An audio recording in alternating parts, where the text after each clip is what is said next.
నేను ప్రభుత్వోద్యోగిని 10,000 లంచం తీసుకున్నాను అనుకోండి, ఏమవుతుందో తెలుసా?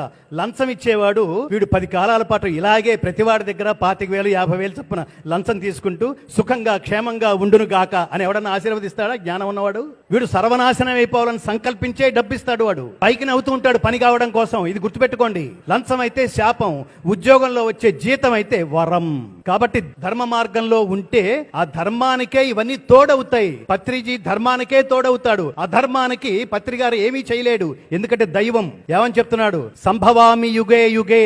అధర్మం వృద్ధి చెందినప్పుడు, జ్ఞానం తరిగిపోతున్నప్పుడు, అధర్మం పెరిగిపోతున్నప్పుడు ఆయా సమయాల్లో దుష్ట శిక్షణ, శిష్ట రక్షణ, ధర్మ సంరక్షణముల కొరకు ప్రతి యుగమున అవతారము దాల్చుచుందును. బిడ్డలకి చెప్పండి దీని సారాంశం. ఇంత లాంగ్వేజ్ లో అక్కర్లేదు. రే నాన్న, మంచి పనులు చేయి, దేవుడు ఆశీర్వదిస్తాడు. చెడ్డ పనులు చేయి, ఏదో రూపంలో నీ ముందు నిలబడి నీ తోలు తీస్తాడు రావురే. అది చెప్పండి పిల్లలకి. చిన్నతనంలోనే చెప్పాలి.